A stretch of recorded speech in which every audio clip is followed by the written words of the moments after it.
జగద్గురు శ్రీ ఆదిశంకరాచార్యులు విరచిత ఆత్మబోధ. పరిచయం. శంకర విరచితమైన ఈ ఆత్మబోధ మోక్షాపేక్షితులకై రచించబడినది. సమస్త వేదాంతాన్ని సారవంతంగా ఇందు తెలియజేశారు. మానవ కల్పితమైన ఉపాధి భేదం తొలగిపోతే మిగిలేది పరమాత్మతత్వమేనని సాగే ఈ బోధలో ఉపనిషత్తుల భావాలు అనేకం పొందుపరచబడినాయి. నిగూఢమైన తత్వాన్ని అనేక ఉపమానాలతో సరళం చేసి అందించిన బోధయే ఈ ఆత్మబోధ. మొదటి శ్లోకం. తపస్సు చేత పాపాలను నశింపజేసుకొని రాగద్వేషాలను విడిచిపెట్టి శాంతించిన మనసుతోనున్న మోక్షాపేక్ష గల వారి కొరకు ఆత్మబోధ చెప్పబడుతున్నది. ఇతర సాధనలన్నిటికన్నా మోక్షాన్ని పొందటానికి సాక్షాత్ సాధనము, ఏకైక సాధనము జ్ఞానమే. వంట చేయటానికి నిప్పు ఎలాగో అలాగే జ్ఞానం లేనిదే మోక్షం లేదు. పరస్పర విరుద్ధమైనవి కాదు గనుక కర్మ అజ్ఞానాన్ని నశింపచేయలేదు. వెలుగు చీకటిని పారద్రోలినట్లు జ్ఞానం మాత్రమే అజ్ఞానాన్ని పారద్రోలగలదు. ఆత్మ అజ్ఞానం వల్ల పరిమితమైనట్లు కనిపిస్తుంది. అజ్ఞానం నశిస్తే మేఘాలు తొలగిన సూర్యునిలాగా ఆత్మ స్వయంగా తనకు తానుగా ప్రకాశిస్తుంది. అజ్ఞానం వల్ల మలినమైన జీవుడు జ్ఞానాభ్యాసంతో నిర్మలుడవుతున్నాడు. ఆ తర్వాత మురికి నీటిని శుద్ధం చేసిన చిల్లగింజ గంధం మురికితో పాటు తాను కూడా తొలగిపోయినట్లు ఈ జ్ఞానాభ్యాసం కూడా తొలగిపోతుంది. ఈ జగత్తంతా రాగద్వేషాలతో కూడుకొని ఉన్నది. నిజంగా ఈ జగత్తు స్వప్నం వంటిదే. కలకంటున్నంతసేపు కలలోని విషయాలన్నీ సత్యంగా అనిపిస్తాయి. మేలుకోగానే అవి అన్నీ అబద్ధమే. సమస్త సృష్టికి ఆధారమైన ఏకమైన బ్రహ్మమును తెలుసుకోనంత వరకు సూర్యరశ్మి కారణంగా ముత్యపు చెప్ప వెండిలాగా భ్రమగొలుపుతున్నట్లు ఈ జగత్తు సత్యమనే భ్రమ కలిగిస్తూనే ఉంటుంది. నీటి యందు బుడగలు పుట్టి కొంతసేపు ఉండి ఆ నీటిలోనే కలిసిపోయినట్లు సర్వానికి ఆధారము, అధిష్టానము అయిన పరమాత్మ యందు ఈ జగత్తు పుట్టి కొంతకాలం ఉండి ఆ పరమాత్మలోనే కలిసిపోతున్నది. బంగారం నందు అనేక రకాల ఆభరణములు కల్పించబడినట్లు నిత్యము సర్వవ్యాపకము సచ్చిత్ స్వరూపము అయిన పరమాత్మయందు అన్ని విధాలైన స్వరూపాలు కల్పించబడినవి. ఆకాశంలాగా సర్వవ్యాపకుడు, శాసకుడు అయిన పరమాత్మ ఉపాధులతో కూడియుండి ఆ ఉపాధి భేదాల వల్ల అనేకంగా భిన్నంగా తెలుస్తున్నాడు. ఉపాధులను తొలగించి చూస్తే కేవల పరమాత్మగానే ఉండిపోతున్నాడు. అనేక ఉపాధుల యొక్క తాదాత్మ్యం కారణంగానే నీటిలో రుచి, రంగు మొదలగు భేదాలు కలిగినట్లు ఆత్మలో జాతి, వర్ణ, ఆశ్రమ మొదలగు భేదాలు ఆరోపించబడుతున్నాయి. పంచభూతాలు పంచీకరణ చెంది ఈ స్థూల శరీరం తయారై గత జన్మలలోని ప్రారబ్ధ కర్మ ఫలాలను అనుసరించి సుఖ దుఃఖాలను అనుభవించటానికి క్షేత్రమై ఉన్నది. పంచప్రాణాలు, 10 ఇంద్రియాలు, మనస్సు, బుద్ధి ఇవన్నీ అపంచీకృత పంచభూతాల నుండి వచ్చినవి. ఇవన్నీ కలిసి సూక్ష్మ శరీరం అవుతున్నది. ఇది అనుభవాలు పొందటానికి సాధనం. అనాది అనిర్వచనీయము అయిన అవిద్యనే కారణ శరీరం అంటారు.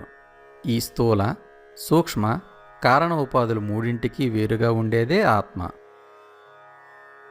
ఒక స్ఫటికాన్ని నీలవస్త్రంపై ఉంచినందువల్ల అది కూడా నీలవర్ణంగా కనిపిస్తుంది. అలాగే పంచకోశాల తాదాత్మ్యం వల్ల పరిశుద్ధమైన ఆత్మ వాటి గుణాలను తనపై ఆరోపించుకొని వాటిలాగే ఉంటుంది. పొట్టుతో కూడిన వడ్ల నుండి బియ్యాన్ని వేరు చేసినట్లు పంచకోశాలతో జీవభావం నుండి యుక్తి చేత శుద్ధమైన ఆత్మను వేరు చేయాలి. ఆత్మ సర్వవ్యాపి అయినప్పటికీ అంతటా ప్రకాశించదు. మలినం లేని అద్దంలోనే ప్రతిబింబం కనిపించినట్లు శుద్ధ బుద్ధి అందే ఆత్మ ప్రకాశిస్తుంది. ప్రకృతిమయమైన దేహేంద్రియ మనోబుద్ధులకు వేరైనదిగాను వాటి వృత్తులకు సాక్షి అయినదిగాను దేశ పాలనలో రాజు వంటి దానిగా ఆత్మను కూడా తెలుసుకోవాలి.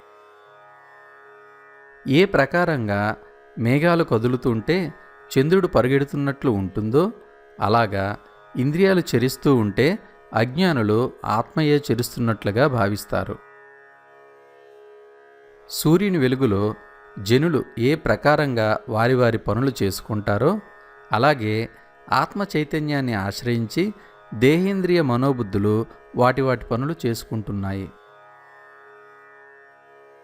ఆకాశంలో నీలం మొదలగు వర్ణములున్నట్లు ఎలా భ్రమ కలుగుతున్నదో అలాగే శుద్ధమైన సచ్చిదానంద స్వరూప ఆత్మయందు అవివేకం చేత దేహేంద్రియ గుణాలు కర్మలు ఉన్నట్లు ఆరోపిస్తున్నారు. నీరు చెలిస్తుంటే నీటి యందు ప్రతిబింబించిన చంద్రుడు చెలిస్తున్నాడని అవివేకులు ఎలా భ్రమపడుతున్నారో అలాగే ఆత్మనని తెలియని అజ్ఞానం వాళ్ళ మనసు యొక్క కర్తృత్వ భోక్తృత్వాలను ఆత్మయందు ఆరోపిస్తున్నారు. రాగము, కోరిక, సుఖము, దుఃఖము మొదలగునవి బుద్ధి పనిచేస్తున్నంత కాలము సత్యమనిపిస్తుంది. సుషుప్తిలో బుద్ధి నశించటంతో అవి లేకుండా పోతున్నాయి. అందువల్ల అవి బుద్ధి ధర్మాలే కాని ఆత్మధర్మాలు కాదు. సూర్యునికి తేజస్సు, నీటికి చల్లదనం, అగ్నికి వేడి ఎలా సహజమో అలాగే ఆత్మకు ఎప్పుడూ ఉండటం, సర్వం తెలియటం, ఎప్పుడూ ఆనందంగా ఉండటం, శాశ్వతత్వం, శుద్ధత్వం సహజ లక్షణాలు. ఆత్మ యొక్క సత్తంశ, బుద్ధి యొక్క వృత్తి అనే రెండూ కలిసి అజ్ఞానం చేత నేను తెలుసుకొనుచున్నాను అనే భావనను కలిగిస్తున్నాయి. ఆత్మ ఏ పని చేయదు. బుద్ధికి స్వయంగా తెలుసుకునే శక్తి లేదు. అయినప్పటికీ భ్రమలో ఉన్న జీవుడు నేను తెలుసుకుంటున్నాను, చూస్తున్నాను అంటున్నాడు. త్రాడును పాముగా భ్రమించినవాడు భయకంపితుడైనట్లు ఆత్మను జీవుడిగా భ్రమపడటం వల్లనే భయాలకు, బాధలకు లోనవుతున్నాడు. నేను జీవుణ్ణి కాదు పరమాత్మనే అని తెలుసుకున్నవాడు భయం లేని వాడవుతాడు. ఒక దీపం కుండ మొదలగు జడవస్తువులను ప్రకాశింపజేసినట్లు ఆత్మ ఒక్కటే బుద్ధి మొదలగు ఇంద్రియాలను ప్రకాశింపజేస్తున్నది. ఇంద్రియాలు జడం కనుక అవి తమకు తాముగా ప్రకాశించలేవు. వెలుగుతున్న దీపాన్ని చూడటానికి వేరొక దీపం అవసరం లేదు. అలాగే జ్ఞానస్వరూప ఆత్మను తెలుసుకొనుటకు వేరొక జ్ఞానం అవసరం లేదు. ఇది కాదు, ఇది కాదు అనే వాక్యాల ద్వారా అన్ని ఉపాధులను త్రోసివేసి జీవాత్మ పరమాత్మల యొక్క ఏకత్వాన్ని మహావాక్యాల విచారణ ద్వారా గ్రహించాలి. శరీర మనోబుద్ధులన్నీ అజ్ఞానం చేత కల్పించబడినవి. నీటి బుడగవలే నశించిపోయేవి. వీటికి వేరుగా నేను పరిశుద్ధమైన బ్రహ్మమును అని తెలుసుకో. ఈ దేహం కన్నా నేను వేరైన వాణ్ణి కనుక నాకు పుట్టుక లేదు, ముసలితనం లేదు, మరణం లేదు. ఇంద్రియాల కన్నా వేరైన వాణ్ణి కనుక శబ్దాది విషయాలతో నాకు సంగభావం లేదు. నేను మనస్సును కాదు కనుక నాకు దుఃఖము, రాగద్వేషాలు, భయము మొదలగునవి లేవు. ప్రాణము, మనస్సు లేనందువల్ల పరిశుద్ధుడనని శృతులు శాసించి చెబుతున్నాయి. నేను నిర్గుణుడను, ఏ కర్మలు చేయనివాడను, నిత్యుడను, నిర్వికల్పుడను, నిరంజనుడును, వికారాలు లేనివాడను, ఆకారం లేనివాడను, నిత్యముక్తుడును, నిర్మలుడును. నేను ఆకాశంలాగా బయట లోపల అంతటా వ్యాపించియున్నాను. నేను చ్యుతి లేనివాడను. నేను ఎల్లప్పుడూ అన్నింటా సమంగా ఉండేవాణ్ణి. అప్పుడప్పుడు వస్తూ పోతూ ఉండేవాణ్ణి కాదు. నిస్సంగుడును, నిర్మలుడును, అచలుడును.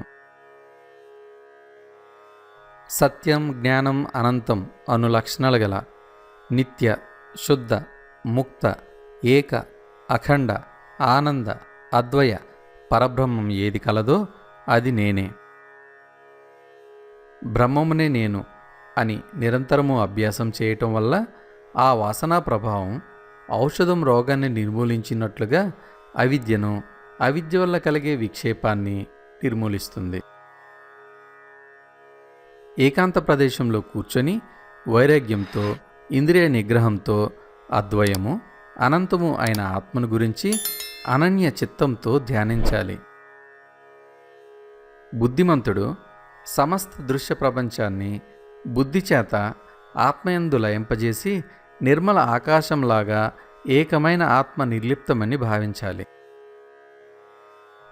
నామరూపాలను తొలగించి చూసే నేర్పు కలిగి పరమార్థమును గ్రహించిన వాడే సచ్చిదానంద స్వరూప ఆత్మగా, బ్రహ్మముగా, ముక్తుడుగా, ఆనంద స్వరూపుడుగా ఉంటాడు.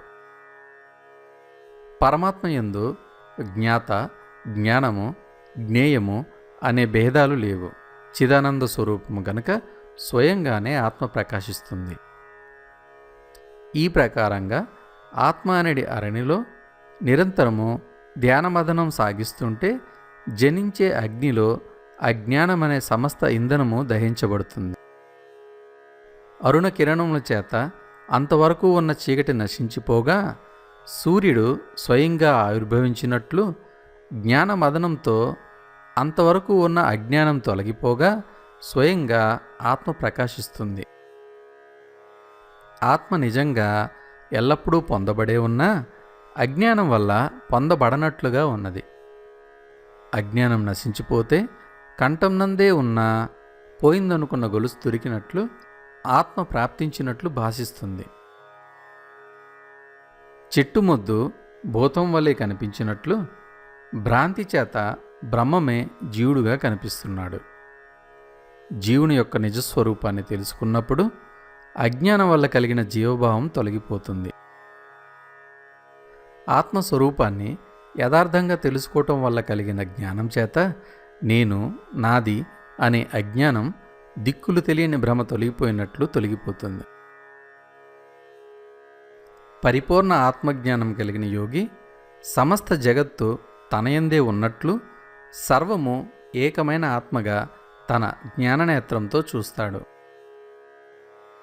కుండలు మొదలైనవన్నీ మట్టి తప్ప మరేమీ కాదు. అలాగే ఈ సమస్త జగత్తు ఆత్మ తప్ప మరేమీ కాదు. ఆత్మ కన్నా వేరుగా కొంచెము కూడా ఏమీ లేదు. ఇక్కడ చూడబడేదంతా ఆత్మయే. జీవభావం నుండి విడుదల పొందిన విద్వాంసుడు పూర్వపు నిరంతర బ్రహ్మచింతనతో బ్రహ్మమే అవుతున్నాడు. రాగద్వేషాలనే రాక్షసులను వధించి మోహమనే సాగరాన్ని జ్ఞానయోగి శాంతితో కూడినవాడై ఆత్మారాముడిగా విరాజిల్లుతున్నాడు. బాహ్య ప్రపంచంలోని అనిత్యమైన విషయాలందలి ఆసక్తిని విడిచిపెట్టి ఆత్మానందంలోనే నిలిచిన ఆత్మజ్ఞాని కొండయందలి దీపంలాగా తనలోనే ప్రకాశిస్తూ ఉంటాడు. ఉపాధులతో కూడి ఉన్నప్పటికీ ఆత్మజ్ఞాని ఆకాశంలాగా ఆ ఉపాధి ధర్మాలకు అంటకుండా ఉంటాడు. అన్నీ తెలిసినా మూడిని వలె ఉంటాడు. వాయువులాగా దేనితోనూ సంఘభావం లేకుండా సంచరిస్తుంటాడు. జలం జలంలోనూ, ఆకాశం ఆకాశంలోనూ, అగ్ని అగ్నిలోనూ కలిసిపోయినట్లుగా ఉపాధులు నశించిన ఆత్మజ్ఞాని విష్ణు యందు పూర్తిగా కలిసిపోతాడు. ఏది లభిస్తే అంతకన్నా గొప్ప లాభం మరొకటి లేదో, ఏ సుఖాన్ని పొందితే అంతకన్నా గొప్ప సుఖం మరొకటి లేదో, ఏ జ్ఞానాన్ని పొందితే అంతకన్నా గొప్ప జ్ఞానం మరొకటి లేదో అది బ్రహ్మమేనని చక్కగా ధ్యానించు. సదా విచారణ చెయ్యి. దేనిని చూచిన తర్వాత ఇక చూడవలసింది మరొకటి లేదో, దేనిని అనుభవించిన తర్వాత ఇక మళ్ళీ పుట్టుక అనేది ఉండదో, దేనిని తెలుసుకున్న తర్వాత ఇక తెలుసుకోదగినది మరొకటి లేదో అదే బ్రహ్మము అని తెలుసుకో. పైన క్రింద అన్ని దిక్కులా నిండి ఉన్న అనంతము, నిత్యము, ఏకము, అద్వయము అయిన సచ్చిదానంద స్వరూపం ఏది కలదో అది బ్రహ్మమేనని తెలుసుకో. వేదాంతమునకు పరమావధి అయి ఏకము, నాశరహితము, అఖండ ఆనంద స్వరూపము అయినది ఏది కలదో దానిని ఇది కాదు, ఇది కాదు అని తొలగించి చూడటం ద్వారా బ్రహ్మము అని తెలుసుకో. బ్రహ్మానుభూతి ద్వారా పొందిన అఖండమైన ఆనందంలో స్వల్పమైన ఆనందాన్ని మాత్రమే బ్రహ్మాది దేవతలు పొందుతున్నారు. సమస్త వస్తువుల యందు బ్రహ్మమే వ్యాపించి ఉన్నది. దానివల్లనే అన్ని పనులు జరిగిపోతున్నాయి. కనుక పాలయందు వెన్నలాగా బ్రహ్మము సర్వవ్యాపకమై ఉన్నది. స్థూల సూక్ష్మములు కానిది, పొడుగు పొట్టి కానిది, పుట్టుక నాశనం లేనిది, రూపం గుణం వర్ణం పేరు లేనిది ఏది కలదో అది ఏ బ్రహ్మము అని తెలుసుకో. దేని ప్రకాశం వలన సూర్యచంద్రాదులు ప్రకాశించుచున్నారో, ఏ సూర్యచంద్రాదుల చేత ఏది నిజంగా ప్రకాశించటం లేదో, దేని చేత ఈ సమస్త జగత్తు ప్రకాశిస్తున్నదో అదే బ్రహ్మము అని తెలుసుకో. ఎర్రగా కాలిన ఇనపగుండులో అగ్ని ఎలా వ్యాపించి ప్రకాశిస్తున్నదో అలాగే బ్రహ్మము సమస్త జగత్తుకు లోపల బయట అంతటా వ్యాపించి స్వయంగా ప్రకాశిస్తున్నది. జగత్తుకు విలక్షణమైనది బ్రహ్మము. బ్రహ్మము కన్నా వేరుగా కొంచెం కూడా ఏమీ లేదు. బ్రహ్మము కన్నా అన్యంగా ఏదైనా గోచరించితే ఎడారిలోని ఎండమావులలాగా మిథ్యే. చూడబడే వినబడేదంతా ఏది ఉన్నదో అది బ్రహ్మము కన్నా అన్యమైనది కాదు. తత్వజ్ఞానం వల్ల, ఆత్మజ్ఞానం వల్ల, జ్ఞానానుభూతి వల్ల ఆ బ్రహ్మము సచ్చిదానందము, అద్వయము అని అనుభవానికి వస్తుంది. సర్వవ్యాపకమై సచ్చిత్ స్వరూపమైన ఆత్మను జ్ఞాననేత్రముల ద్వారానే చూడ వీలవుతుంది. అజ్ఞానంతో కూడిన నేత్రములతో చూడ వీలుపడదు. ప్రకాశిస్తున్న సూర్యుని అంధుడు చూడలేనట్లుగా. శ్రవణము మొదలగు సాధనల వల్ల ప్రజ్వలించబడిన జ్ఞానమనే అగ్నియందు కాల్చబడి అన్ని మలినాల నుండి విడవబడి బంగారంలాగా స్వయంగా ప్రకాశిస్తాడు. హృదయాకాశంలో ఉదయించిన ఆత్మయే జ్ఞానసూర్యుడి చీకటిని పారద్రోలి సర్వవ్యాప్యై సర్వానికి ఆధారమై ప్రకాశిస్తుంది. సర్వాన్ని ప్రకాశింపజేస్తుంది.